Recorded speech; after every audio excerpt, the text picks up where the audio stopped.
Dear students, welcome back. Yes, AMU अभी जो exam हुई है 2024 में कितने जून के कुछ तारीख को हुई है। एंड आई एम सॉरी कि मैं उसको टाइम पे नहीं ला पाया जबकि आप चैलेंज कर सकें। और मैं ये भी बताना चाहूँगा कि ये पेपर जो है योहना मीर ने भेजा। अब से मैं सोच रहा हूँ कि जो भी मेरे स्टूडेंट भेजते हैं एटलीस्ट उनका नेम जो है मैं लूँगा, जिससे कि आप जानें कि किसने कंट्रीब्यूट किया है। तो यूहना ने इसको भेजा है और लास्ट में आप देखेंगे उसने कुछ ब्यूटीफुल लाइंस भी लिखी हैं पॉल साइंस हेल्प के लिए। वो भी मैं आपके लिए रीड कर दूंगा। थैंक यू यूहना। तो एंड वंस अगेन सॉरी कि मैं थोड़ा देर से ला पा रहा हूँ कि इतनी चीज़ें लाइंड अप थी। यूजीसी नेट का एग्ज़ाम था, इसके चलते जो है देरी हुई है। लेकिन फिर भी चलिए, मैंने उसको पूरा करने की कोशिश की है कि इसमें कुछ ज़्यादा ही एडिशनल इन्फॉर्मेशन मैंने ठूस ठूस के भरा है, जिससे कि आपको बहुत ज़्यादा फायदा हो। तो चलिए बिना किसी और भूमिका के शुरू करते हैं। एएमयू एमए पॉलिटिकल साइंस, जो कि मिक्स्ड है, बहुत सारे थीम का इसमें, human right, public administration, international relation, सबका एक ही पेपर होता है और बहुत ही अच्छा पेपर है 2024, जो कि यूजफुल होगा सभी एग्जाम के लिए। Let us begin. ये तो चलिए मैं ऐसे ही बता रहा हूँ कि यदि आप CIPET Orissa, सीपीजी, Allahabad university, Guwahati university, इन सब जो कि अभी भी एग्ज़ाम बचे हुए हैं, यदि उसको उसके लास्ट मिनट प्रिपरेशन को और बूस्ट करना चाहते हैं, चांसेस और बनाना चाहते हैं, तो आप इस कोर्स को ज्वाइन कर सकते हैं। इसके बारे में कुछ जानकारी दी गई है। इस मेल आईडी पे आप अपना नेम, टेलीग्राम, मोबाइल नंबर भेज सकते हैं। आगे आपको गाइड किया जाएगा। और ये है बेस्ट रिसोर्सेज जो आपने बेस्ट बनाया है। मैंने मेहनत किया और आपने बनाया है। यदि आप ये सब एग्जाम दे रहे हैं तो आपके लिए बेस्ट है exam guide for pol science entrance test. ये एक ओमनिबस गाइड है जो हर एग्जाम के लिए एक जनरल जो अंडर ग्रेजुएट सिलेबस को कवर करते हुए होता है। One of the most concise and beautiful resource for any kind of entrance test. और ये उसका काउंटर पार्ट है जिसमें कि 1500 one of the best possible जो ऑब्जेक्टिव एमसीक्यू हो सकते हैं हर थीम से, वो इसमें समावेश है। यदि आप सीयूटी पीजी स्पेसिफिक तैयारी करना चाहते हैं, ऑफ कोर्स ये पिछले साल का है, इसको अपडेट थोड़ी बहुत की जाएगी, लेकिन चूंकि सिलेबस में कोई चेंज नहीं, इसलिए ये भी आप ले सकते हैं। यूजीसी नेट गाइड तो अभी भी इंस्टा मोजो पे मौजूद है पीडीएफ में, और बाकी ये सब किंडल वर्जन में। अब आइए हम लोग बहुत तेजी से जो है देखते हैं क्वेश्चन को। Which of the following movement was inspired by Martin Luther's writing and ideas. तो मार्टिन लूथर अभी मेरे मुंह से निकल भी गया है। मार्टिन लूथर जो है अमेरिका में जो मूवमेंट हुई थी सिविल राइट की 1960s में, उसके भी जो है बहुत बड़े ये तो जो भी गांधी जी से प्रभावित थे, मार्टिन लूथर किंग कहते। तो मार्टिन लूथर जो है लूथेरिनिज्म कह लीजिए, ये प्रोटेस्टेंट मूवमेंट जो हुई थी पूरे वेस्टर्न यूरोप में, उसके जनक थे। मतलब इन्होंने रिफॉर्मेशन मूवमेंट को स्टार्ट किया था। रिफॉर्मेशन मूवमेंट मतलब वो जो कैथोलिक चर्च के का जो पोंगा पंथीपन था, या एक तरह से जो वो जड़ता में पड़ गया था और लोगों को जकड़ लिया था उसने अंधविश्वास में, उसके अगेंस्ट में जो प्रोटेस्टेंट मूवमेंट हुआ था डिफरेंट डिफरेंट जगह पे, इंग्लैंड से लेकर के और मेनलैंड यूरोप में, उसको उनके आइडियाज ने इंस्पायर किया था। Martin Luther 16th century. Which of the statement is an example of horizontal sharing of power? तो ये बहुत अच्छा क्वेश्चन है। आपको समझना चाहिए कि जो पावर शेयरिंग होती है डेमोक्रेसी में, वो दो तरह से होती है। एक तो हॉरिजेंटल है, जिसमें कि एक ही लेवल पे जो स्टेट के ऑर्गन है, एग्जीक्यूटिव है जिसको गवर्नमेंट कहते हैं, लेजिस्लेचर जो संसद है, और जुडिशरी जो कोर्ट है, इनके बीच में जो पावर का सेपरेशन है या डिवीजन है, जो मॉन्टेस्क ने कहा था, ये है हॉरिजेंटल ऑर्गन्स। और जो डिफरेंट जो लेवल्स ऑफ गवर्नमेंट में जो होती है वो वर्टिकल है। यहाँ पे सेंट्रल गवर्नमेंट है, यहाँ स्टेट गवर्नमेंट है, यहाँ पे पंचायती राज है। तो वर्टिकल डिवीजन, और उसको हम लोग डिवीजन कहते हैं, डिवीजन ऑफ पावर जो है वो आपका फेडरलिज्म दर्शाता है, या डिसेंट्रलाइजेशन को दर्शाता है। और जो हॉरिजेंटल है वो separation of power different state के विंग में, जो मॉन्टेस्क्यू का था। So very very good question. A इसका ऑप्शन सही होगा। Which of the following scholars applied and expanded on the principles of Marxism to study imperialism and conflicts in the third world? ये question बहुत ही वेग है, क्योंकि यदि आप देखें कि मार्क्सिज्म को किसने अपनाया, तो केवल यहाँ पे एंडर गुंडर फ्रैंक है, जो डिपेंडेंसी थ्योरी के एक बहुत बड़े थिंकर हैं, जिन्होंने कि एक फ्रेज कॉइन किया था, डेवलपमेंट ऑफ अंडर डेवलपमेंट। और इन्होंने लैटिन अमेरिका के कॉन्टेक्स्ट में जो है कोर पेरिफेरी की जो वर्ल्ड पॉलिटिकल इकोनॉमिक स्ट्रक्चर है उसको अध्ययन किया था। और ये बेसिकली कहा था कि जो development in under developed country में हो रहा है बाय अटैचिंग देयर इकोनॉमी और integrating their economy to the core developed nation, वो एक तरह से अंडर डेवलपमेंट का डेवलपमेंट है, वो रियल डेवलपमेंट नहीं है, डिपेंडेंसी थ्योरी। बाकी आप देखेंगे तो हेडली बुल जो हैं वो इंग्लिश स्कूल के हैं, ये मार्क्सिज्म नहीं कहा सकता। Robert Cohen I don't think anyway Marxism से प्रभावित है, नियो लिबरलिज्म के प्रोपोनेंट कॉम्प्लेक्स इंटरडिपेंडेंस के, और जॉन मैर्सियमर जो है ऑफेंसिव न्यू रियलिज्म। तो केवल एक ही बचता है, लेकिन इसका जो ऑफिशियल आंसर है इन्होंने रॉबर्ट कोहेन दिया है। आई डोंट नो, इसको चैलेंज किया जाना चाहिए, आपने किया है तो ठीक है, अदरवाइज और रिसर्च कर सकते हैं। In my view it is Andre Gunder Frank. Who among the following scholars gave a feminist version of the principle of political realism as given by Morgenthau? ये एक घिसा पीटा क्वेश्चन बन गया, इतना पॉपुलर क्वेश्चन हर exam में पूछा जाता है, यूजीसी नेट से लेकर सीयूईटी पीजी। और ये आन जे टिकनर है जिन्होंने 6 प्रिंसिपल्स ऑफ पॉलिटिकल रियलिज्म जो मॉर्गेंथाउ का था उसको रिकास्ट किया था फेमिनिस्ट पर्सपेक्टिव से। According to Karl Marx, Das Kapital, das का मतलब द होता है, the capital, what is the primary source of surplus value in capitalist economy and how it is generated? ये भी एकदम एक बेसिक कॉन्सेप्ट है, और जो यहाँ पे लिखा गया है उसको आप एक्सप्लेन कर सकते हैं। जो यहाँ सी में लिखा गया, सबसे लंबा स्टेटमेंट, सबसे सही statement, the unpaid labour of workers where the value produced by labour exceeds the wages paid.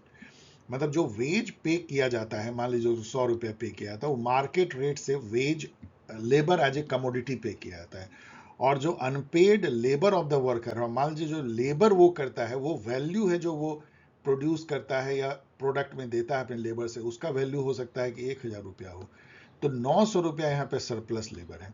मतलब वो लेबर का वो पार्ट जो प्रोडक्ट में वैल्यू एडिशन तो होता है लेकिन उसको वेज के रूप में मिलता नहीं है। Which of the following best describe the security dilemma in international relation? Again security dilemma भी जो है एक बहुत ही इंपॉर्टेंट टर्म है जो कई एग्जाम पूछा जाता है। इसको जॉन हार्ज ने जो है इस कॉन्सेप्ट को, इस टर्म को जो है पॉपुलर बनाया था, जॉन हार्ज, या क्वाइन किया था। जॉन हज के अनुसार से सिक्योरिटी डिलेमा वो है, जो सबसे लंबा स्टेटमेंट, सबसे सही statement, the situation where measures by one state to increase its security lead to increase in security in other state. मतलब कि आप तो चले थे बढ़ाने के लिए अपनी सिक्योरिटी को, जैसे कि क्लासिक केस है कि इंडिया ने सोचा कि हम न्यूक्लियराइज हो जाएंगे 1998 में सेकेंड पोखरण में, तो हम जो है मेरी सिक्योरिटी बढ़ जाएगी, लेकिन तुरंत क्या हुआ कि पाकिस्तान भी न्यूक्लियराइज हो गया और एक हाइटेंड जो है सिक्योरिटी थ्रेट से हम घिर गए। तो मतलब क्या होता है कि जब आप अपनी सिक्योरिटी को बीफ अप करने के लिए कोई एक्शन लेते हैं तो आपका कंपटीटर भी वो एक्शन लेता है और दोनों इक्वली वल्नरेबल सिक्योरिटी वाइज हो जाते हैं। इसको सिक्योरिटी डिलेमा कहते हैं। डिलेमा जो कि मतलब आप उसको तोड़ नहीं पाते उसको। In the context of international relation soft power मतलब क्या होता है? अगेन ये सब इतना ब्यूटीफुल क्वेश्चन है, सब आपको सिखा रहा है। जो आपको पता है कि ये जोसेफ नोए ने जो है ये कॉन्सेप्ट दिया था, जोसेफ ने जूनियर, क्योंकि सीनियर भी रहे। तो जोसेफ ने का ये जो कॉन्सेप्ट है सॉफ्ट पावर का, वही सबसे लंबा स्टेटमेंट, सबसे सही statement, the use of cultural influence, values and diplomacy to shape the preferences of other state. मतलब कि आप पावर के दम पे नहीं, फोर्स के दम पे नहीं, कोअर्सन के दम पे नहीं, गोला बारूद के दम पे नहीं, बल्कि अपने सॉफ्ट पावर मतलब कल्चर, अपने way of behaving in international relation, अपने ड्रेस कोड, अपने खान पान, अपने सिविलाइजेशन, या अपना जो आपका वे ऑफ लाइफ है, स्टैंडर्ड ऑफ लिविंग है, उससे चार्म करके, अपने मूवी से, अपने डिफरेंट जो एक्टिविटी जिससे कि आप इंटरटेन करते हो उससे आप लोगों को चार्म करते हो। जैसे अमेरिका का यदि देखें तो हॉलीवुड है, या अभी नेटफ्लिक्स एंड अदर, उसके खाने पीने का है, चाहे KFC हो चाहे बर्गर किंग हो। इंडिया का देखें तो योगा है, या हमारी खुद बॉलीवुड है, हमारा एंशिएंट सिविलाइजेशन है। चाइना का देखें तो जो चाइनीज फूड है, उस टाइप की चीज़ों से जो आप करते हैं इन्फ्लुएंस लोगों को। 8 देखिए, which one of the following administrative thinker has defined administration as the organisation and direction of human and material resources to achieve desired end. अब ये तो रटने वाली बात है और बहुत मिलता जुलता जो है वो गुलिक का भी है, लेकिन यहाँ पे चूंकि पिफिफनर है और पिफिफनर का ही है तो आप इसको रट लीजिए, मैं तो यही कह सकता हूँ क्योंकि कई जगह पूछा जाता है। जॉब लोडिंग अगेन एक बहुत इंपॉर्टेंट टर्म है जो कि हर्जबर्ग ने दिया था, हर्जबर्ग, फ्रेडरिक हर्जबर्ग, जिन्होंने कि 2 factor theory, hygiene, motivation theory दिया था। तो उसमें जॉब लोडिंग जो है one of the motivational mechanism है, जिसमें आप जॉब को जो है इनरीच करते हैं 2 डायरेक्शन में। अगेन हॉरिजेंटल हो सकता है, मतलब जॉब का स्कोप बढ़ा दीजिए, कोई एक काम देख रहा है उसको 2-3 काम दे दीजिए, तो ये हॉरिजेंटल लोडिंग हुई। एक है कि सेम काम, आपने कोई नया काम नहीं दिया लेकिन उसको इनरीच कर दिया आपने, मतलब उस काम में उसकी जो स्पेस है, जो उसका लैटरल जो वो कर सकता है, वो और उसका दायरा बढ़ जाता है, उसको पावर डेलीगेट हो जाती है, उसको वर्टिकल लोडिंग कहते हैं, जॉब इनरिचमेंट। सो सबसे लंबा जो है वही सही है, deliberate upgrading of responsibility, scope and challenge. Job enrichment that is job loading, मतलब जॉब को आपने और लोडेड बना दिया। ड्यूरिंग पासिंग, 10 नंबर में पढ़ रहा हूँ, during passing of budget in the parliament, guillotine is applied to those demands which are. Guillotine जो है एक फ्रेंच वर्ड है, प्रोनाउंसिएशन तो मैं डेफिनेटली गलत कर रहा हूँ, फ्रेंच तो समझ भी नहीं पाएंगे मैं क्या बोल रहा हूँ, शायद गुलिटा या कुछ बोलते होंगे वो। तो गुलिटिन, गुलिटिन जो है, गुलिटिन मतलब कि एक वहाँ पे ना बलि दी जाती है, वो उसको गुलिटिन कहते हैं, जो जैसे कि बकरे की बलि और इस टाइप की जो होती है बलि प्रथा में, एक झटके में जो है सर कलम कर देना, उससे ये निकला है ये वर्ड। इसका मतलब ये होता है कि हमारे पास समय नहीं है अब बिल को डिस्कस करने का, तो एक ही झटके में उसको बस पास कर देते हैं समय की कमी के चलते। So not discuss for want of time and passed, guillotine. Frederick Taylor, जो founding father of scientific management, we all know, यहाँ लिखा हुआ भी है, propounded the theory which was conceived to be scientific methodology of careful observation, measurement, generalization। मतलब पहले major करो और उसका जनरलाइज कर दो across even private public sector, हर जगह जो है वो प्रिंसिपल लागू होगी साइंटिफिक मैनेजमेंट। तो ऑल ऑफ दिस, जहां भी ऑल ऑफ दिस हो वहां गौर कीजिएगा, वही ज्यादा सही होता है। एनपीए आता है, new public administration, led emphasis on. तो इसके जो 5 कोर थीम है आपको पता होना चाहिए, मैं हर बार बताता हूँ, रिलीवेंस, वैल्यू, वैल्यू लोडेड था, सोशल इक्विटी पे जोर था, चेंज ओरिएंटेड था, क्लाइंट फोकस था। तो यहाँ पे led emphasis on value and ethics, not की इकोनॉमी, इफिशिएंसी, ये तो खैर ऐसे ही है। तो वैल्यू एंड इथिक्स पे ज्यादा जोर था, चेंज पे ज्यादा जोर था। New public administration, first Minnowbrook conference 1968। 30 number देखिए, the chairman of the public account committee of the parliament is appointed by, of course by speaker. और कौन करेगा, जितने भी पार्लियामेंट्री कमिटी के इस तरह के चेयरपर्सन होते हैं उसको, जो जो हेड होते हैं, और चूंकि दोनों मिक्स होते हैं इसमें, लोकसभा राज्यसभा, तो लोकसभा के जो स्पीकर होते हैं वही करते हैं। The economy cut motion seek to reduce the proposed expenditure of a demand for grant by।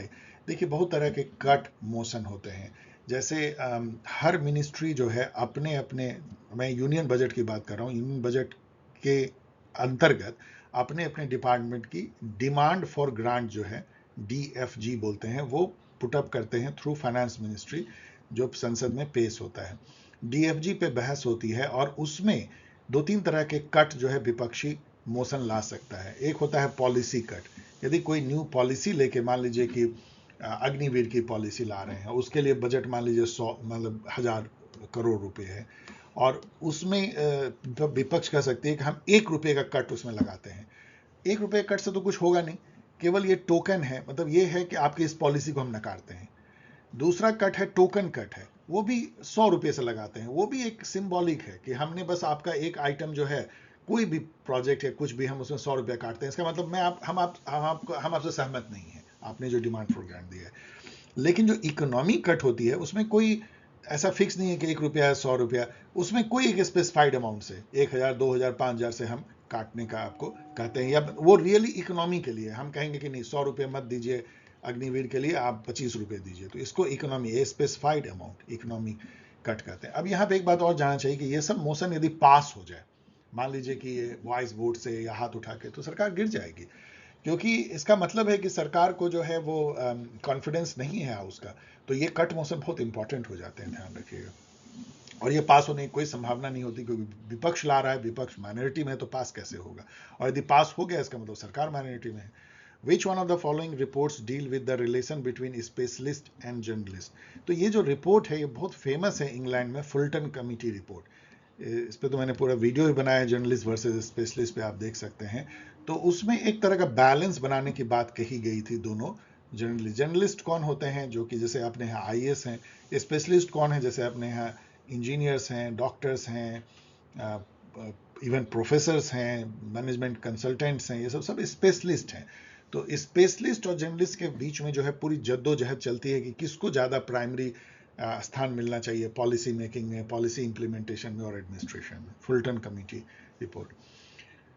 हल्दाइन, बाकी तो आप जानते होंगे, सरकारिया कमीशन जो है सेंटर स्टेट रिलेशन पे है। कोठारी कमीशन जो है वो इंडिया में बहुत बड़ी जो एक एजुकेशन कमेटी बनी थी वो है, जिसने सिविल सर्विसेज रिफॉर्म और मेनी अदर थिंग्स किया था। उस समय की एजुकेशन पॉलिसी भी लाया था। कब? 1968 में, चेक कर लीजिएगा। 10+2+3 उन्हीं के लाए हुई है कोठारी कमीशन।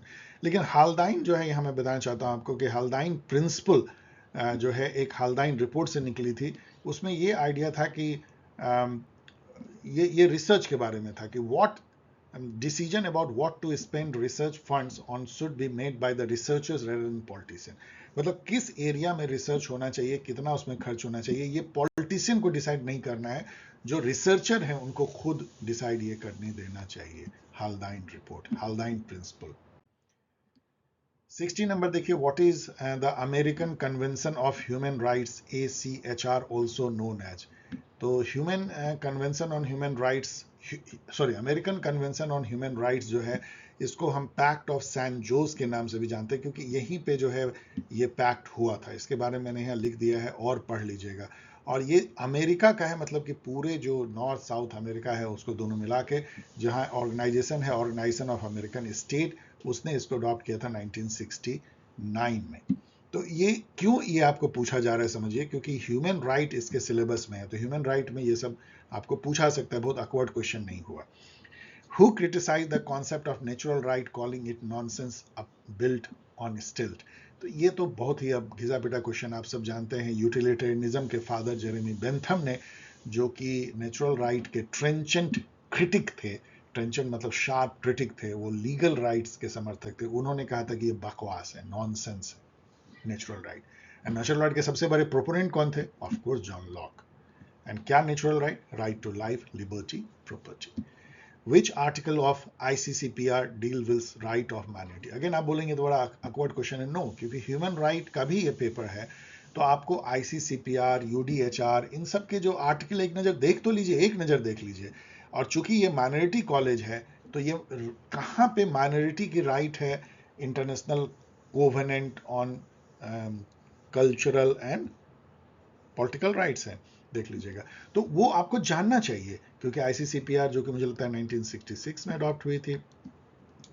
तो ये इन सब का ये आपको बहुत अकवर्ड सुनने में लगता होगा, लेकिन मैं आपको आगे के एग्जाम के लिए सलाह दे रहा हूँ, एक नज़र जरूर इन सब आर्टिकल को देख लीजिए। UDHR का और जो ICSCR एंड ICCPR, इन दोनों जो 1966 में आती है, social and economic right and cultural and political right, उन सब का भी आर्टिकल को एक नज़र कल ब्राउज कर लीजिए। ये आर्टिकल 27 में है।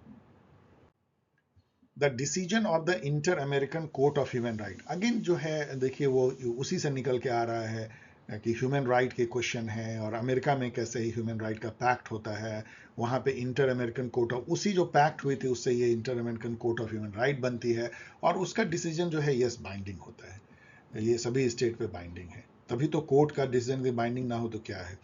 Who said state is march of God on earth? Of course ये हेगल ने कहा है। प्लेटो ने क्या कहा है? State is individual writ large. Antonio Gramsci's view of power is, Antonio Gramsci का व्यू जो पावर का है वो हेजेमनी के टर्म से डिनोट होता है। इसका मतलब है, हेजेमनी का मतलब होता है दिमाग पे कब्जा, आइडिया पे कब्जा, बिलीफ पे कब्जा। तो वो मिक्स होता है कोअर्सन एंड कॉन्सेंट का। केवल कॉन्सेंट ही नहीं है, नहीं मानोगे तो डंडा लगेगा, अदरवाइज तुम्हारी बात मान ही लो, like that. So hegemony is mix of coercion and consent, and hegemony जो है वो पावर को डिनोट करता है एंटोनियो ग्राम्स्की के व्यू में। द प्रिजन नोटबुक, इनकी बुक को याद रखिएगा, एक मार्क्सिस्ट थिंकर थे ग्राम्स्की। 22 देखिए, the principle of iron law of oligarchy. ये सब एकदम बहुत ही पॉपुलर क्वेश्चन है। ये हम सब जानते हैं कि रॉबर्ट माइकल ने जो है पॉलिटिकल पार्टी नाम के बुक में इसको दिया था। ओलिगार्ची का मतलब होता है कुछ पावरफुल वेल कनेक्टेड लोग मिलके जब शासन करते हैं किसी भी ऑर्गेनाइजेशन में, और इनका कहना था कि मॉडर्न ऑर्गेनाइजेशन चाहे कितना भी डेमोक्रेटिक हो किसी भी तरीके से, अल्टीमेटली ये एक ओलिगार्ची में बदल जाता है, मतलब कुछ लोग ही, गिने चुने लोग ऊपर में शासन करते हैं। रॉबर्ट माइकल, इनको जो है हम इलिटिस्ट थ्योरी के थिंकर कह सकते हैं, along with Pareto, Mosca and all.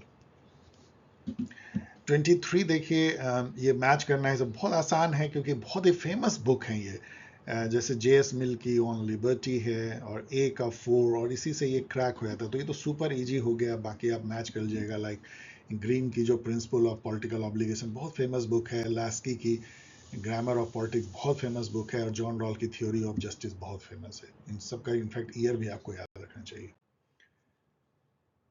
24 देखिए, इसको क्रोनोलॉजी में अरेंज करना है। कमीशन जो है, ये तो अभी भी यूजीसी नेट में भी पूछा गया, जो अभी जस्ट कैंसिल हो गया था, ये इसी तरह का ये क्वेश्चन था।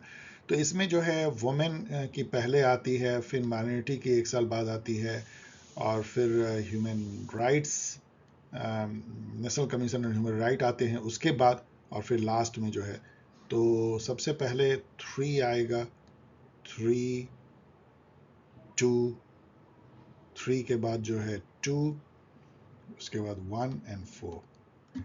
Justice as fairness is the idea of, ये सब भी एकदम घिसा पिटा क्वेश्चन है, वी ऑल नो कि John Rawl, justice as fairness.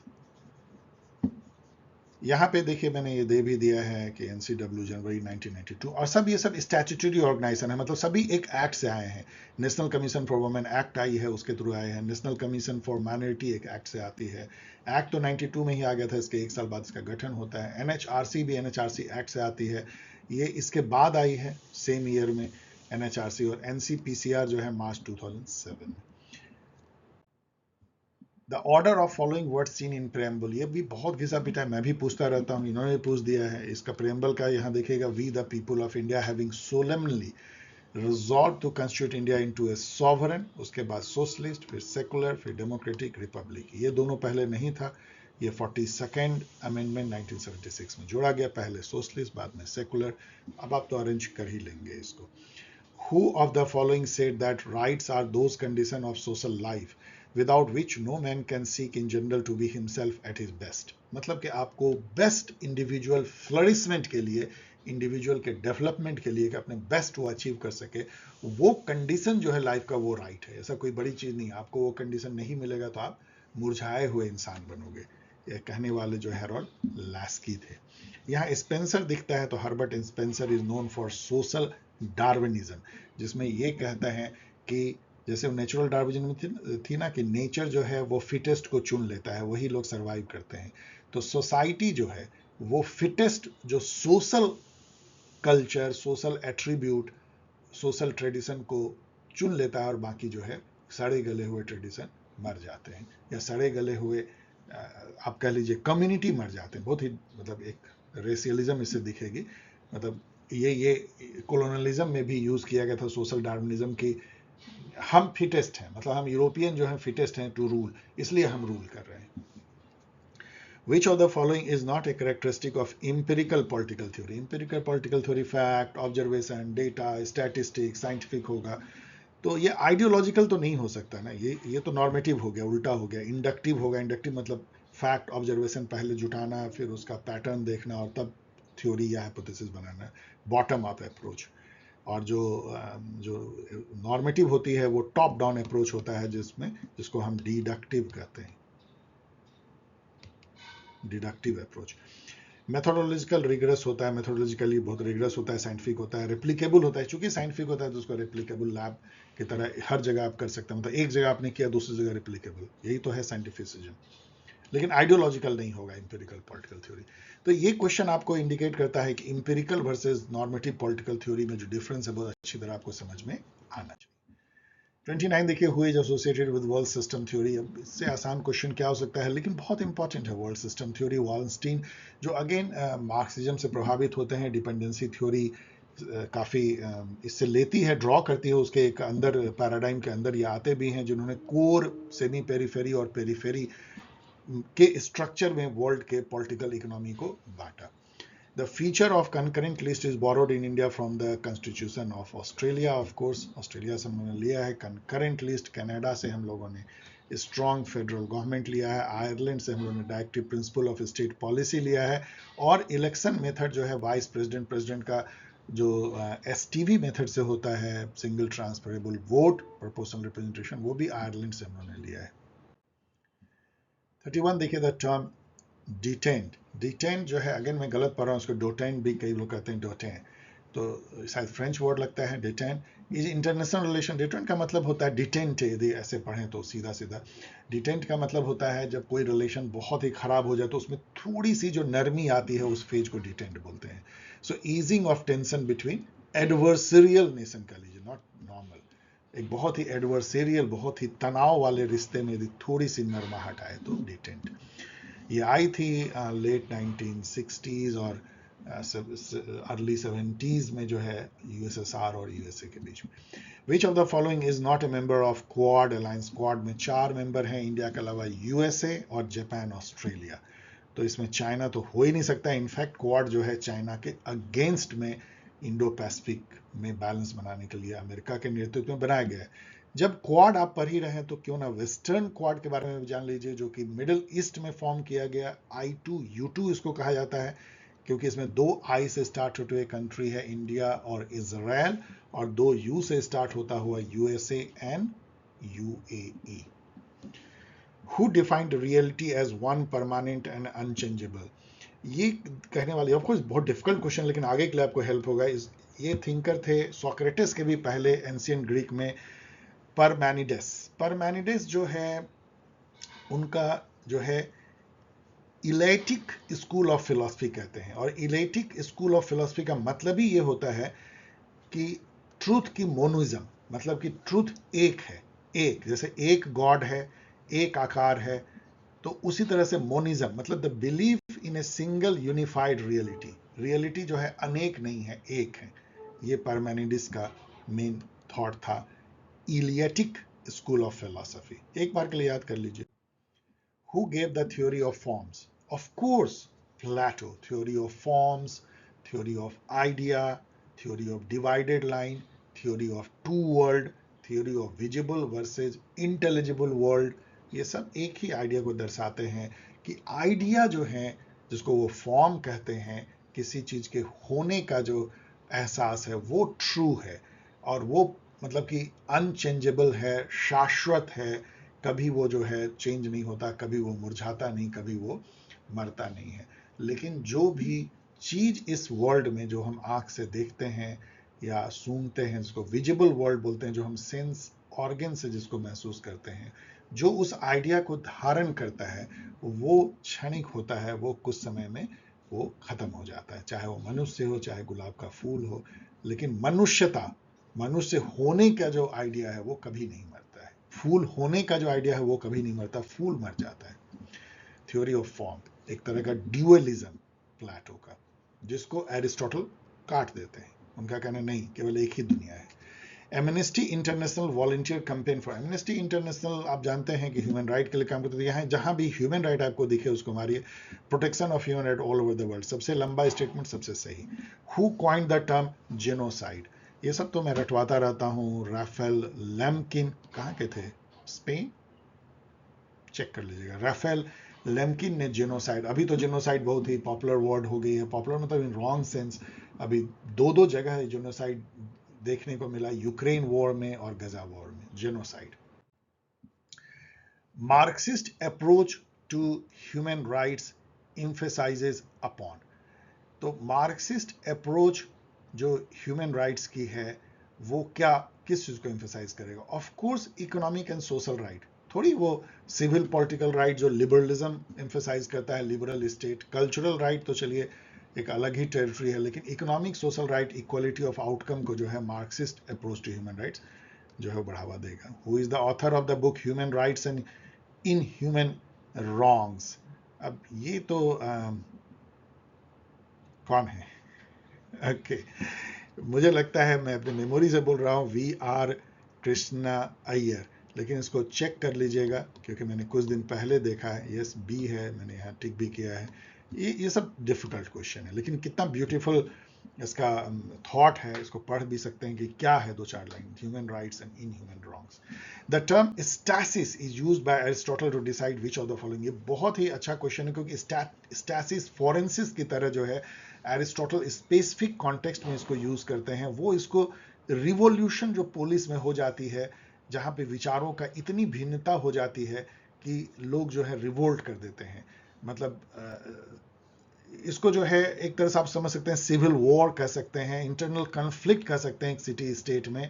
और उसका उल्टा जो है होमोनोया है। होमोनोया जो है जो उसको ट्रांसलेट कर सकते हैं टुगेदर माइंडनेस और कॉमन पर्पस, उससे जब बहुत ही डिफरेंट हो जाता है तो स्टैटिस की कंडीशन आता है, एक destructive force that could weaken and even destroy police. तो विच ऑफ द फॉलोइंग, तो रिवॉल्यूशन। डिफिकल्ट, ये अगेन सेकंड डिफिकल्ट है, बट आगे के लिए बहुत उपयोगी। Who among the following is known as the child of Renaissance? शिशु, रेनेसा का शिशु जो है वो कहलाता है मैकियावेली। इसका मतलब क्या होता है, मैंने कई बार आप लोग बताया भी है कि वैसे तो हर थिंकर या हर ऑथर अपने काल का जो अपने काल की जो मतलब जिस टाइम में वो जीता है उस समय के कॉन्टेक्स्ट में ही लिखता है, उसी समय काल को वो बाँचता है अपने अपने विचारों में, अपनी किताबों में। लेकिन कुछ काल ही इतने चेंजेबल होते हैं, इतने लैंडमार्क होते हैं, वाटर सेड होते हैं कि वो पूरी दुनिया को बदल देते हैं। वैसे रेनेसा का काल है, तो उस बदलते हुए रेनेसा काल जो पूरा यूरोप जो है मेडिएवल डार्क एज से मॉडर्न एज में करवट ले रहा होता है 100 सालों के दौरान, 14 से लेकर 16 सेंचुरी, उस काल में जो चेंजेस हैं उसको मैकियावेली अपने थॉट में दिखाते हैं, इसलिए he is known as child of the Renaissance. Who among the following was a great exponent of the theory of natural right? अभी मैंने बताया John Locke, right to life, liberty, property. The Lucknow Pact of 1960 was a pact. देखिए सूरत split हुआ था 1907 में, और कितने 9 साल बाद जो है पैक्ट होता है, जहां मॉडरेट और जो एक्सट्रीमिस्ट ग्रुप हैं कांग्रेस के उसमें संधि हो जाती है, और कांग्रेस और मुस्लिम लीग में भी संधि हो जाती है। तो आप देखिए कि ये सभी लोग मिल जाते हैं, और उसके बाद ही जो है आंदोलन बहुत बढ़ जाता है, खिलाफत मूवमेंट होती है, रॉलेट सत्याग्रह होता है, और नॉन कॉपरेशन मूवमेंट होता है, क्योंकि वो एक यूनिक फेज था इंडिया का जिसमें हर विचारधारा, हर कौम के लोग कंधे से कंधा मिला के अंग्रेजों के अगेंस्ट खड़े हुए थे। आफ्टर नॉन कॉपरेशन हिंदू मुस्लिम अलग अलग राह पकड़ लेते हैं, तो आप समझ सकते हैं कि एक गोल्डन फेज था हमारे नेशनल मूवमेंट का, 1916 Lucknow Pact. The civil disobedience movement was withdrawn क्योंकि उस समय में गांधी और लॉर्ड इरविन जो वायसराय थे उनकी संधि हो गई थी 1931 में, और Gandhi ji round table conference जाने के लिए राजी हो गए थे, second round table conference, the only round table conference Gandhi ji attended, whereas Ambedkar attended all the 3 round table conference. क्यों हुई थी राउंड टेबल कॉन्फ्रेंस? क्योंकि साइमन कमीशन आया था इंडिया में, उसने कॉन्स्टिट्यूशनल रिफॉर्म के लिए बहुत सारे रिकमेंडेशन दिए थे, उस पर हर स्टेक होल्डर से चर्चा के लिए राउंड टेबल कॉन्फ्रेंस किया गया था, और उसके बेसिस पे गवर्नमेंट ऑफ इंडिया एक्ट 1935 बनाया गया। स्टेट विल विदर अवे, विदर अवे का मतलब सूख जाएगा, मुरझा जाएगा, खत्म हो जाएगा, अकॉर्डिंग टू मार्क्स व्हेन, कब ऐसा होगा? The forces of production will be correct and just, सबसे लंबा स्टेटमेंट, सबसे सही स्टेटमेंट, मतलब जब कोई भेदभाव नहीं होगा, जो सोशल प्रोडक्शन होगा उसमें हर इंडिविजुअल इक्वल के रूप में कंट्रीब्यूट करेगा, जिसकी जितनी एबिलिटी है उतना कंट्रीब्यूट करेगा सोशल प्रोडक्शन में, जिसको जितना नीड है उतना ही उससे वो निकालेगा आउटपुट से। सो डिक्टेटरशिप और प्रोलेटरिएट तो है, लेकिन ये एक ट्रांजिशन फेज है, स्टेट विदर तब करेगा जबकि डिक्टेटरशिप और प्रोलेटरिएट भी खत्म हो जाएगा, तब एक स्टेटलेस, प्रॉपर्टीलेस, क्लासलेस सोसाइटी बनेगी, that is communism. Who said it is better to be Socrates dissatisfied than a fool satisfied? Of course, John Stuart Mill. उन्होंने ये बात कही थी जब उन्होंने प्लेजर को हायर और लोअर दो पार्ट में बांट दिया था। हायर प्लेजर, जो मैं भी प्लेजर ले रहा हूँ आपके लिए, जब मैं वीडियो बना रहा हूँ मुझे बहुत मजा आ रहा है, लेकिन यदि यही मान लीजिए कि मैं सोया हुआ हूँ और इंजॉय कर रहा हूँ सो के या मूवी देख के, तो वो जो प्लेजर है लोअर प्लेजर है इन व्यू ऑफ जेएस मिल, और जो मैं अभी कर रहा हूँ हायर प्लेजर है। और उनका कहना है कि हायर प्लेजर की कंपैरिजन लोअर प्लेजर से नहीं की जा सकती है। सोक्रेटिस जो है यदि डिससेटिस्फाइड भी है हायर प्लेजर लेने के चलते, तो एक फूल जो लोअर प्लेजर लेके सेटिस्फाइड है उससे वो बेहतर कंडीशन में। J Smith. Who is known for guerrilla warfare technique? Of course इन सब में केवल माओ जेदांग या माओ सेतुंग, उन्होंने इसी टेक्निक का यूज करके जो है कॉमिंटेंग या जो नेशनलिस्ट फोर्स थे उनको हराया। इवन कई जापान को भी उन्होंने पीछे किया, अपने कंट्री को एक तरह से आज़ाद किया कॉलोनियल चंगुल से, और कम्युनिस्ट राज की स्थापना की guerrilla warfare techniques. Exercise peace mission is a multi nation counter terror exercise, आपको तो बताया जा रहा है, केवल आपसे पूछा जा रहा है कि that takes place under the framework of, तो संघाई कोऑपरेशन ऑर्गेनाइजेशन, जिसका इंडिया, पाकिस्तान, चाइना, रसिया सभी मेंबर हैं। अभी ईरान भी उसका मेंबर हो गया है, और अभी हाल में नो अभी जस्ट मैं आपको बता दूं कि मलेशिया ने कहा है कि हम ब्रिक्स ज्वाइन करना चाहते हैं, नॉट एससीओ। ब्रिक्स जो कि 5 नेशन है, Brazil, India, China, Russia and South Africa, उसको मलेशिया ज्वाइन करना चाहता है। तो ये एससीओ के तहत एक्सरसाइज पीस मिशन आता है। ये सब बहुत ही डिफिकल्ट क्वेश्चन, लेकिन आगे के लिए बहुत useful. The practice of Jerry meandering, ये तो बहुत ही कॉमन अब हो गया है। जेरी मेंडरिंग मतलब एक ऐसा एक्सरसाइज जो सबसे लंबा, देखिए क्या है, ये है सबसे लंबा, ये सबसे सही है। रीड्रॉइंग द इलेक्टोरल कंस्टिट्यूएंसी, जो डेलिमिटेशन होता है उसको इस तरीके से करना कि एक पर्टिकुलर पार्टी को फायदा हो। इसको जो है ये जो धांधली कर लीजिए, माल प्रैक्टिसेज बाउंड्री तय करने में, जो कॉन्स्टिट्यूशन की जो एक कंस्टिट्यूएंसी की बाउंड्री को ऐसे कर दिया, मान लीजिए पहले ये दूसरे कंस्टिट्यूएंसी में था, इसको ले लिया, कुछ इस टाइप से कि कास्ट कम्युनिटी कम्बिनेशन को देखते हुए कि वो एक पार्टी को फायदा दे, उसको जेरी मेंडरिंग कहते हैं। और इस एक्सरसाइज को जो बाउंड्री तय करते हैं उसको डिलिमिटेशन कहते हैं। इंडिया में 4 बार डिलिमिटेशन हुई है जब से इंडिया की कॉन्स्टिट्यूशन बनी है। Which of the following rights will Camellica identify to manage diversity? जो मल्टीकल्चरलिज्म यदि है तो माइनॉरिटी को क्या राइट आप देंगे? तो सेल्फ गवर्नमेंट राइट दे सकते हैं, माइनॉरिटी कम्युनिटी को खुद ही अपना शासन कर लो, मतलब लोकल गवर्नमेंट्स में सेल्फ या लोअर लेवल पे। पॉलीएथनिक राइट्स फॉर इमिग्रेंट्स दे सकते हैं। स्पेशल रिप्रेजेंटेशन राइट दे सकते हैं अंडर रिप्रेजेंटेड ग्रुप, जैसे इंडिया में भी दिया जाता है एससी एसटी को। तो ठीक है, ऑल ऑफ द अबव आसान है। Which of the following is not a intellectual foundation stone of behavioralism laid down by David Easton? David Easton ये आपको बता भी रहा है कि वो इंटेलेक्चुअल फाउंडेशन स्टोन यदि बिहेवियरलिज्म का और सबसे मजेदार की पोस्ट बिहेवियरलिज्म का, दोनों का देने वाले डेविड ईस्टन थे। और डेविड ईस्टन जो है वो जो देते हैं बिहेवियरलिज्म का, इसमें 8 कैरेक्टरिस्टिक है, उसमें रेगुलरिटीज आती है, क्वांटिफिकेशन आता है, साइंटिफिज्म आता है, वेरिफिकेशन आता है। लेकिन value led and social science जो है ये पोस्ट बिहेवियरलिज्म का पार्ट है। मैं पूरा अभी नहीं लिख रहा हूँ, पोस्ट का पार्ट है, सॉरी टाइपिंग यहाँ से करना डिफिकल्ट है। पोस्ट बिहेवियरलिज्म तो ये जो है ये बिल्कुल नहीं है बिहेवियरलिज्म का part, value led and social science post behaviouralism का पार्ट है, जिसके लिए भी उन्होंने 7 क्रीडो भी दिया है। तो बड़ा मजेदार है कि both behaviourism and post behaviourism दोनों के जो इंटेलेक्चुअल फाउंडेशन स्टोन रखने वाले डेविड ईस्टन थे, वही जो सिस्टम अप्रोच के फादर माने जाते हैं पॉलिटिकल साइंस में।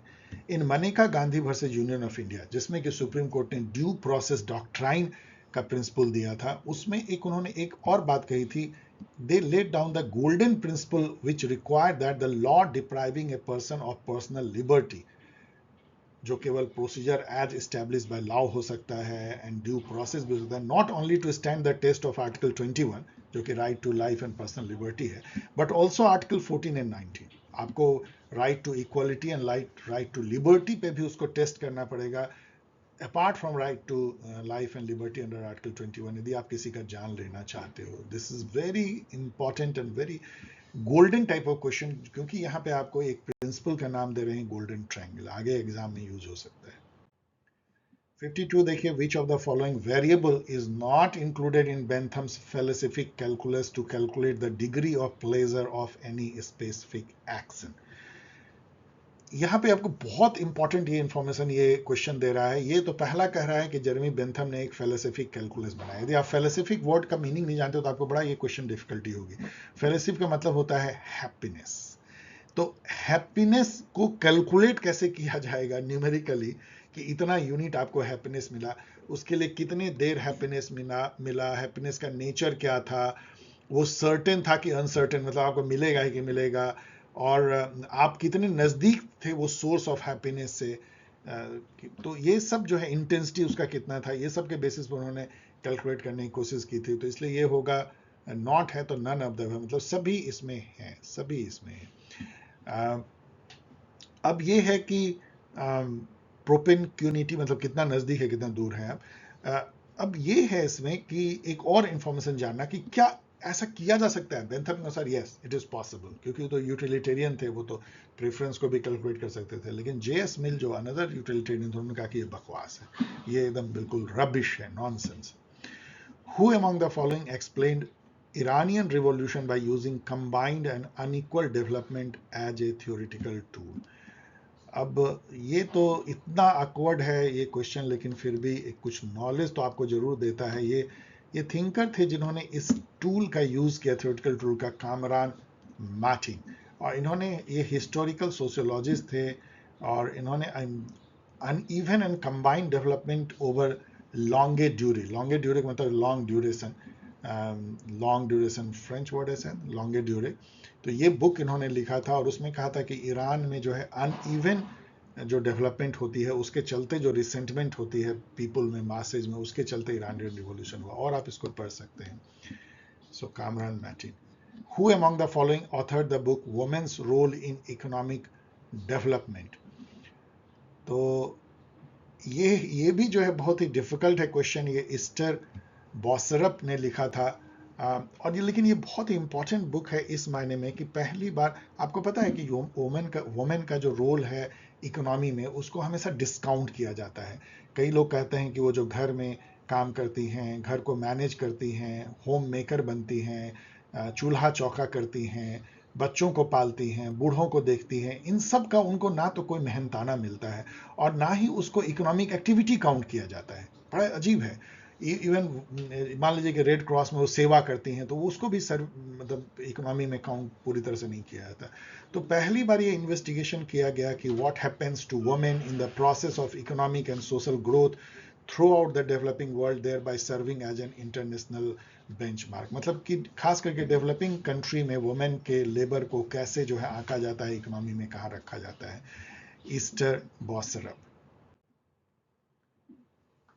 ये मैंने ये स्लाइड केवल इसलिए दिया है कि आप इसको पढ़ लें। इसमें जितने भी, ऑफ कोर्स ये थोड़ा सा जंबल्ड है, लेकिन सारे जो फेलोसिफिक कैलकुलेटर के जो पैरामीटर हैं वो इसमें मैंने इंटरनेट से कॉपी पेस्ट करके दिया, पढ़ लीजिएगा। Who among the following pioneered the idea of war and misperception in international politics? यदि आप ये थोड़ा याद रखें कि रॉबर्ट जर्विस ने एक बुक लिखा था, perception and misperception in international politics, 1976 में। एक और बुक उन्होंने लिखा था, हाइपोथेसिस ऑन मिसपरसेप्शन। तो आप ये क्वेश्चन को क्रैक कर देंगे, क्योंकि वॉर एंड मिसपरसेप्शन केवल यही थिंकर से मैच करता है, और ये रॉबर्ट जर्विस है। रॉबर्ट जर्विस एक डिफेंसिव नियो रियलिस्ट है। आप offensive defensive I hope you know. Who coined the term development bureaucracy? ये बड़ा ही वेग क्वेश्चन है, क्योंकि डेवलपमेंटल एडमिनिस्ट्रेशन एडवर्ड वेडनर कॉइन करते हैं। कई जगह ये फ्रेड रिग्स लिखा हुआ है, कई जगह तो नहीं, लेकिन इसका ऑफिशियल आंसर जो है ला पोलम्बोरा लिखा हुआ है। तो मैं यहाँ पे केवल टिक मार देता हूँ, ला पोलम्बोरा। ब्यूरोक्रेसी एंड पॉलिटिकल डेवलपमेंट लिखा है जोसेफ ला पोलम्बोरा ने। तो यदि आप सोचते हैं ये है, तो नहीं तो आप और कर लीजिए, रिसर्च कर लीजिए।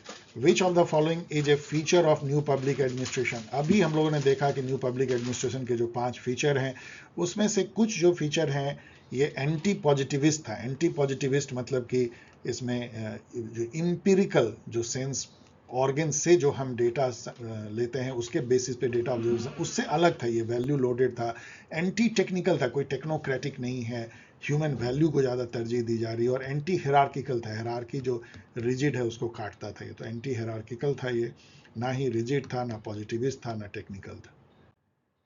Which of the following is not included in the concept of 3 E's that emerged out of third Minobrook conference? तो थर्ड मिनोब्रुक कॉन्फ्रेंस जो है उसमें इफिशियंसी, इकोनॉमी और इफेक्टिवनेस निकल के आता है। इथिक्स उसमें हम नहीं कह सकते हैं।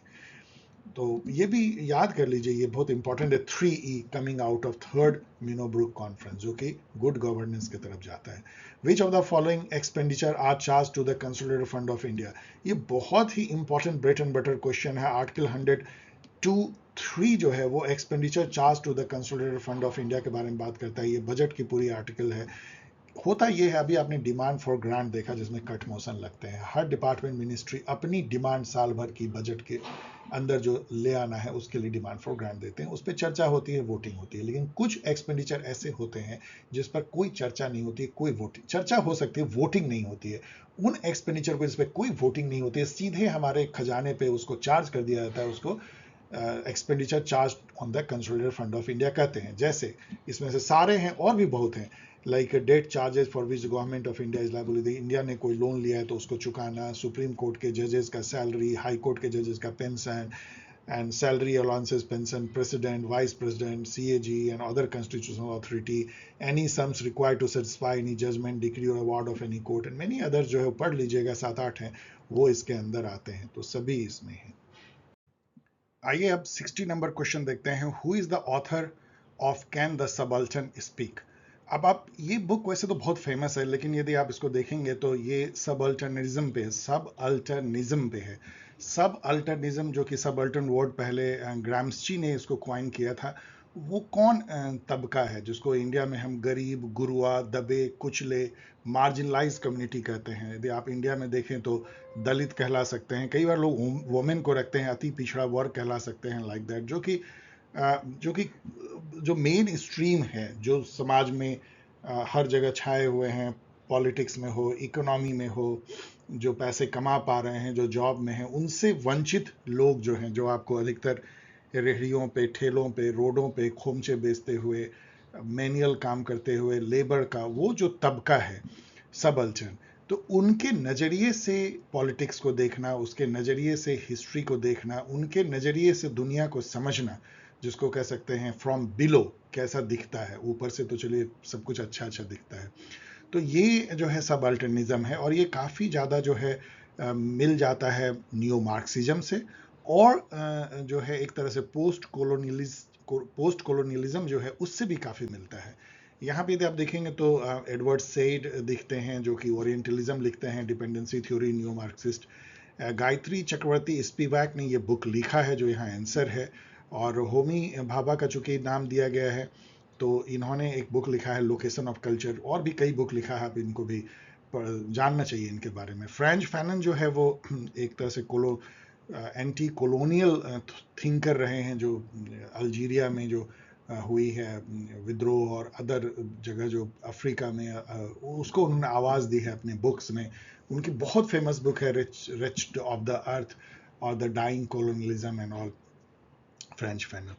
Which concept is central to Robert Nogic's political philosophy as articulated in Anarchy, State and Utopia? ये इनकी बहुत फेमस बुक है 1974 में, जो कि 3 साल बाद लिखी गई थी, theory of justice John Rawl की, जो 71 में आती है। और जॉन रॉल का एक तरह का जवाब था लिबर्टेरियन अकाउंट ऑफ जस्टिस, जिसमें उन्होंने ये कहा कि यदि किसी ने, रॉबर्ट नॉजिक ने, कि यदि किसी ने ओरिजिनल स्टेट में, मतलब इनिशियली जब दुनिया में किसी के पास कुछ भी नहीं था, यदि कोई भी संपत्ति जो है वो जस्ट मेथड से एक्वायर की, किसी दूसरे को दबा पचा के नहीं, और उसके बाद सब्सिक्वेंट जो जस्ट ट्रांसफर हुआ, उसका एक्सचेंज हुआ, वो भी जस्ट हुआ, तो आज का जो डिस्ट्रीब्यूशन है वो जस्ट है, इंटाइटलमेंट है, और उनको कोई गवर्नमेंट जो है उसको चेंज करने का अधिकारी नहीं है कि गवर्नमेंट उसको पैटर्न को बदल दे डिस्ट्रीब्यूटिव जस्टिस लाके। इसलिए डिस्ट्रीब्यूटिव जस्टिस के अगेंस्ट हैं। यूटिलिटेरियनिज्म से तो कोई इनका नाता खास है नहीं, लेकिन ये कहते हैं कि इसके लिए स्टेट को एक मिनिमलिस्ट स्टेट या नाइट वॉचमैन होना चाहिए, जो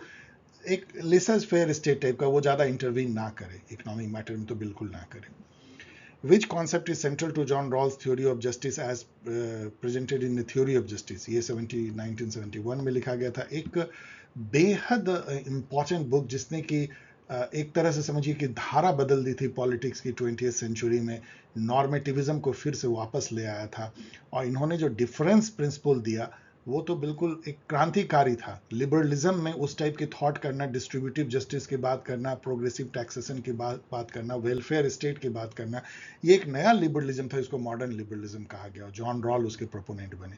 तो उनका जो ये जो है उनका जो थॉट है वो ओरिजिनल पोजीशन सेंट्रल कहते हैं, खैर कई चीज़ें इसमें हो सकती है, लेकिन ओरिजिनल पोजीशन उनका स्टेट ऑफ नेचर है, मतलब वो वहाँ जहाँ पे कि समाज का निर्माण होना है, समाज के नियम कानून बनने हैं, वो पोजीशन जहाँ पे कि कुछ लोग जो समाज के नियम कानून बना रहे हैं, जिनके आंख पे पट्टी है, वेल ऑफ इग्नोरेंस है, वो मिल करके समाज के लिए न्यायपूर्ण जो है नियम बना रहे हैं। यहाँ पे देखिए, चूंकि इनविजिबल हैंड दिखता है, ये एडम स्मिथ जो है मार्केट को, जो बाजार होता है उसको कहते हैं कि वो इनविजिबल हैंड है जो न्याय करता है। हार्म प्रिंसिपल देने वाले जॉन स्टुअर्ट मिल हैं, उनका हार्म प्रिंसिपल हम लोग सबको पता है कि समाज को कोई हक नहीं है किसी के एक्शन में इंटरफेयर करने का जब तक कि वो दूसरे को हार्म ना पहुंचा रहा हो। जनरल विल जो है थॉट जो है रूसो का एक तरह का ग्रुप माइंड, एक तरह का समझ लीजिए हायर विल से सभी जब गाइडेड होते हैं, एक पार्टिसिपेटिव डिलिबरेटिव डेमोक्रेसी का एक अवयव, जो कि सब मिल करके जब कोई एक विल बनाते हैं, मतलब मिल के इच्छा जाहिर करते हैं जिसमें सबकी इच्छा का समाहित होता है और सबकी हायर इच्छा होती है, अल्ट्रिस्ट इच्छा होती है, अच्छी इच्छा होती है, सबके भले की इच्छा होती है, तो वो जनरल विल है। Which concept is central to Ronald Dworkin's legal philosophy, एकदम आउट ऑफ सिलेबस है, वेरी टफ है, लेकिन ये जान लेना एक बार जरूरी है। रोनाल्ड डॉर्किन ने जो है अपनी लीगल फिलॉसफी में दिया था लॉ एज इंटीग्रिटी। इसका मतलब होता क्या है, मैंने यहाँ लिख दिया है, उसको मैं ऐसे समझा देता हूँ कि जो कानून है, जो लॉ है, वो कोई एक हवा में नहीं बनता है, और कानून का जो इंटरप्रिटेशन जजेस करते हैं वो भी कोई हवा में नहीं होती है, और वो कानून जो है वो समाज के नॉर्म, वैल्यू, बिलीफ से जुड़ा होना चाहिए, और हर जज जो है जो जजमेंट का फैसला करता है वो इस तरह से करना चाहिए कि जैसे वो एक लॉ का कोई धागा पिरो रहा है लीगल सिस्टम का, और उसमें वो जजमेंट केवल एक छोटा सा मोती या कड़ी का काम करेगा, मतलब इंटीग्रेट करेगा। ऐसा नहीं कि आप ऐसे समझो कि यदि हाई कोर्ट ने कोई ऐसा फैसला दिया जो उस कड़ी में एक धागा है और किसी सुप्रीम कोर्ट ने उसको पलट दिया, धागा तोड़ दिया, तो समझो इससे जो है लॉ की इंटीग्रिटी खत्म हो जाएगी, और इसको आप एक पढ़ सकते हैं। The theory of balance of terror related to, तो बेसिकली बैलेंस ऑफ टेरर क्या है, चलिए आंसर से चलते हैं। न्यूक्लियर डिटरेंस, मतलब कहने का मतलब ये है कि यदि दो नेशन के पास में न्यूक्लियर बॉम्ब है तो एक दूसरे पे अटैक नहीं करते, ये बैलेंस ऑफ टेरर है, मतलब कि तुम मुझे मारोगे मैं तुम्हें मारूंगा, दोनों बर्बाद हो जाएंगे, जिसको बोलते हैं मैड, म्यूचुअली एस्योर्ड डिस्ट्रक्शन। और ये balance of power, balance of terror में चेंज हो रहा है, ये कहने वाले 1955 में कोल्ड वॉर के हाइट में लेस्टर पियर्सन थे, जिन्होंने कहा कि न्यूक्लियर वॉर जिस तरह से बढ़ रही है, न्यूक्लियर वेपन का वेपनाइजेशन, कि अब जो है बैलेंस ऑफ पावर नहीं, बैलेंस ऑफ टेरर है। यदि दो स्टेट के पास में न्यूक्लियर बम है तो आपस में नहीं लड़ेंगे। इसी बात पे केनेथ वॉल्ज ने जो है न्यूक्लियर पीस थेसिस दिया, ये थ्योरी दिया कि न्यूक्लियर वेपन जितने ज़्यादा होंगे उतना ही जो है वॉर मुश्किल हो जाएगा, क्योंकि दो न्यूक्लियर स्टेट वॉर नहीं कर सकते। ये एक तरह से सही भी दिखता है ग्राउंड पे। अभी यूक्रेन पे क्या ऐसे चढ़ाई करके उसके 4 रीजन को हड़प लेता रसिया, यदि वो न्यूक्लियर पावर होता तो? कभी नहीं कर सकता था। रसिया पे भी वेस्टर्न नेशन चढ़ाई नहीं कर पा रहे क्योंकि वो सुपर न्यूक्लियर पावर है। इजराइल क्या गजा पे उस तरह से अटैक कर सकता था कि हम इलिमिनेट कर देंगे यदि गजा, हमास के पास में न्यूक्लियर बम होता? कभी नहीं। तो ये जो है बैलेंस ऑफ टेरर जमीन पे भी दिखती है। Nuclear deterrence, the idea of international law was spelled out by, तो इंटरनेशनल लॉ के जो फादर हैं ह्यूगो ग्रोटियस हैं, नीदरलैंड के, डच, तो इनको तो आपको जरूर याद रखना चाहिए। Which principle of equality suggests that individuals should have equal access to basic liberties and opportunities? तो ये जो है इक्वालिटी ऑफ अपॉर्चुनिटी है। इक्वालिटी ऑफ अपॉर्चुनिटी आप जानते हैं कि यही है कि भाई आपको जो है इक्वल अपॉर्चुनिटी है, और आप compete कीजिए, मतलब एक फॉर्मल इक्वालिटी अपॉर्चुनिटी का concept. What was Charles de Gaulle's role during World War two? World War two में चार्ल्स डी गॉल जो हैं, इनका नाम सुन के आप समझ सकते हैं फ्रेंच थे। ये फ्रेंच के मुझे लगता है प्रेसिडेंट थे, हार गए हिटलर से, लेकिन ये रेजिस्टेंस जो सेना थी जो लड़ती रही एलाइड फोर्सेस के सहयोग से, उसको वो लीड करते थे। So leader of the free French forces, जिन्हें कभी हार नहीं मानी। बाद में नॉर्मेंडी में फ्रेंच कोस्ट पे ही डी डे हुआ, जीते, और फिर एलाइज के साथ में फ्रांस जो है एक तरह का पावर बना, 5 मतलब कि वीटो पावर उसको मिला। Lucian Pye's understanding of political development does not have which of the following as a basic feature? तो लुसियन पाई ने 3 जो है बेसिक फीचर दिया कि पॉलिटिकल डेवलपमेंट यदि किसी भी कंट्री में होती है तो उसका जो सिंड्रोम है, मतलब जो उसका लक्षण है, वो ये है कि इक्वालिटी होगी, मतलब समाज जो है रूल ऑफ लॉ पे बेस्ड होगा, स्टेटस पे नहीं, बर्थ पे नहीं, एस्क्रिप्टिव स्टेटस नहीं होगा, बल्कि जो है मेरिट पे होगा। इक्वलिटी कई चीज़ों को दर्शाता है, रूल ऑफ लॉ सबसे अधिक, कॉन्स्टिट्यूशनलिज्म, और डिफ्रेंसिएशन होगा, मतलब जो इंस्टीट्यूशन होंगे वो ये नहीं कि एक ही इंस्टीट्यूशन सारा काम करता है, एक स्ट्रक्चर एक फंक्शन करेगा, इसको डिफ्रैक्टेड फ्रेडरिक्स ने कहा था, वो होगी। और उनकी कैपेसिटी होगी, जैसे अभी एनटीए की कैपेसिटी जीरो जैसी लगती है, इंस्टीट्यूशन की कैपेसिटी होगी कि वो जनता के एस्पिरेशन को पूरा कर सके। जब ये तीन चीज़ें किसी कंट्री में होता है कि वहाँ जो समाज है वो इक्वलिटी पे बेस्ड हो जाता है, वहाँ के जो स्ट्रक्चर हैं, सोशल स्ट्रक्चर जिसमें इंस्टीट्यूशंस भी आते हैं, वो डिफ्रेंशिएटेड होते हैं, मतलब कि एक इंस्टीट्यूशन एक काम कर रहा है जो स्पेशलाइज जिसके लिए है, और उनमें कैपेसिटी हो जनता के एस्पिरेशंस को पूरा करने की, तो वो जो सिस्टम है वो पॉलिटिकली डेवलप कहलाएगा। लुसियन पाई, इसी को जेम्स कोलमैन ने एक बुक के फॉर्म में लिखा, the developmental syndrome, differentiation, equality, capacity. तो इसमें जो है लिबर्टी, इक्वालिटी, कैपेसिटी, फ्रेटर्निटी, तो इसमें केवल आप देखेंगे तो डज नॉट, तो ना तो फ्रेटर्निटी है और ना ही लिबर्टी है, तो ये तो क्वेश्चन इनवैलिड जैसा हो जाएगा, ये दोनों ही नहीं है। इसमें केवल इक्वालिटी है, कैपेसिटी है और डिफरेंशिएशन एक जुड़ना चाहिए था। Atoms for Peace was a disarmament plan put forward by which of the following leader? तो ये बहुत ही फेमस है, मैं कई बार कहता भी हूँ, जरूर जानना चाहिए। 1953 में अमेरिका के, यूएसए के राष्ट्रपति थे ड्वाइट आइजनहॉर, उन्होंने एक फेमस स्पीच दिया था यूनाइटेड नेशन जनरल असेंबली में दिसंबर 8 1953 को, एटम फॉर पीस, और उसमें उन्होंने कहा था कि जो एटम है वो विनाश कर सकता है, लेकिन हमें उसका जो है पीस के लिए इस्तेमाल करना चाहिए, एटम फॉर पीस होना चाहिए। ये कितना आयरनिकल है कि पहला जो विनाश एटम के नाम पे किया वो अमेरिका नहीं किया था 1945 में नागासाकी, हिरोशिमा में। लेकिन अमेरिका के इस बात पे जो है एक बहुत बड़ी पहल होती है, और यूनाइटेड नेशन के एजीज में, तत्वाधान में, इंटरनेशनल एटॉमिक एनर्जी एजेंसी बनती है कुछ साल बाद, और उसके आज जो उसके चीफ हैं वो मैरिनो ग्रॉसी हैं, राफेल ग्रॉसी हैं, करंट आईए चीफ, ये भी याद कर लीजिए। तो ये सब बहुत इंपॉर्टेंट इंफॉर्मेशन है। तो आइजनहॉर ने दिया था atom for piece, disarmament plan, या स्पीच कर लीजिए। विच sentence best explain the utopian society, जो कभी आ नहीं सकता जमीन पे, तो सबसे लंबा स्टेटमेंट, सबसे सही statement, and idealist society which can never be achieved. यदि ये टर्म आया है तो क्यों ना जान लीजिए कि यूटोपिया नाम की बुक जो है थॉमस मूर ने लिखी थी, जिसमें कि ऐसे ही किसी यूटोपिक एक सिटी का वर्णन था जहाँ की सब कुछ जो है आइडियल है। रॉबर्ट ओवन जो कि एक यूटोपिक सोशलिस्ट थे इंग्लैंड के, उन्होंने अमेरिका में न्यू हार्मोनी नाम की संस्था खोली थी, वो बहुत रईस थे, तो उन्होंने भी एक यूटोपिक समाज जो है खोला था। इसी तरह के यूटोपिक समाज जो है भगवान रजनीश जो भारत के, उन्होंने भी रजनीशपुरम जो है ओरेगॉन में खोलने की कोशिश की थी।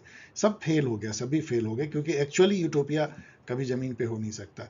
और कबीर भी जो है एक यूटोपिया की कल्पना करते हैं, उनका यूटोपिया प्रेम नगर या बेगमपुरा है, जो उनके गुरु जो रामानंद है वो भी इसको बांचते थे कि बेगमपुरा जो है एक प्रेम की नगरी है, कोई उसमें दुराव छिपाव भेद भाव, लोग एक दूसरे को प्यार करते हैं, ट्रस्ट करते हैं, कोई चोरी नहीं करता, सब सबका साथ देता है, सिटी ऑफ गॉड जो सेंट अगस्टाइन ने कहा था।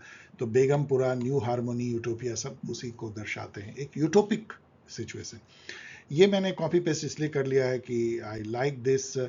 योहना मीर ने जो है लिखा है, मैं आपको पढ़ देता हूँ। आई वॉज जस्ट सरप्राइज, क्योंकि उन्होंने पेपर भेजा और उन्होंने इंग्लिश में लिखा, तो अच्छा लगता है ऑलवेज।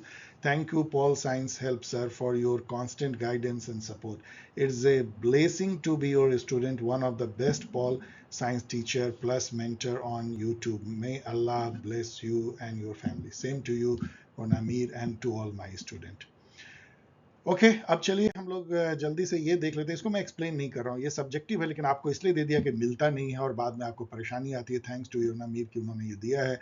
इसमें जो है 10 क्वेश्चन है और सब 3-3 मार्क्स के हैं, बहुत थोड़े थोड़े आपको लिखने हैं, ज़्यादा लिखना नहीं है। और इसमें से कुछ जो है ह्यूमन राइट के होंगे, कुछ इंटरनेशनल रिलेशन के, और कुछ पब्लिक एडमिनिस्ट्रेशन के, और कुछ जनरल।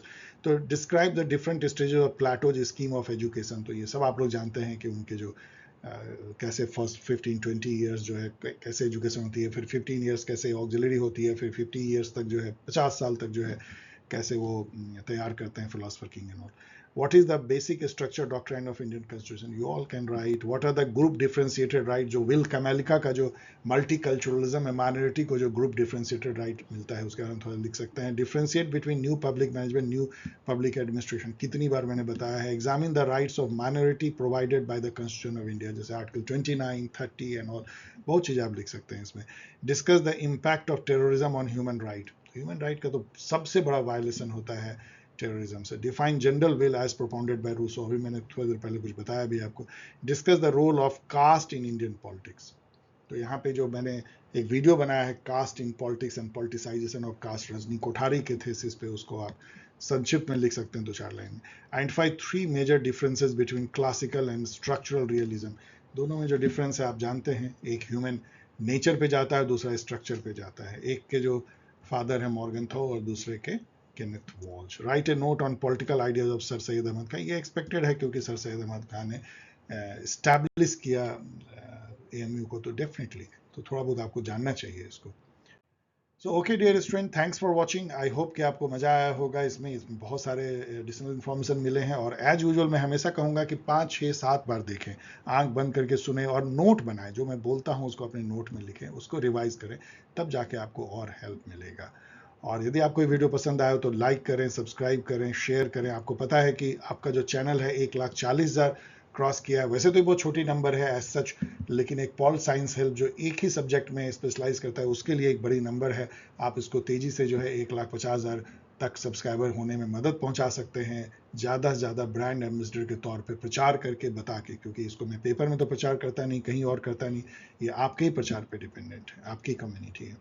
और यदि आप क्रैश कोर्स ज्वाइन करना चाहते हैं, सीपेट जो कि अभी उसकी होने वाली है, CPG, Allahabad university and many other universities के बचे हुए हैं, तो वो कोर्स अभी भी चल रहा है. आप अपना name, Telegram ID and mobile number इस मेल आईडी भेजा आगे, आपको गाइड की जाएगी. और यदि आप नेट जेआरएफ की नेक्स्ट बैच, अब तो मुझे पता भी नहीं, मैं तो पहले कुछ दिन पहले मैंने ये लिखा था, अब तो पता नहीं ये जून साइकिल कब होगा और फिर कब उसके रिजल्ट निकलेंगे और कब नेक्स्ट साइकिल होगी. तो लेकिन फिर भी यदि आप ज्वाइन करना चाहते हैं तो 1 अगस्त से हम लोग जो है इसको शुरू करेंगे. अपनी तैयारी तो हम लोग शुरू कर ही देंगे. इस तरीके से आप मुझसे जुड़ सकते हैं. मैं हमेशा कोशिश करता हूँ आपके सवालों के जवाब देने का. मिलेंगे बहुत जल्द किसी एक और वीडियो के साथ. तब तक के लिए टेक केयर, बी हैप्पी.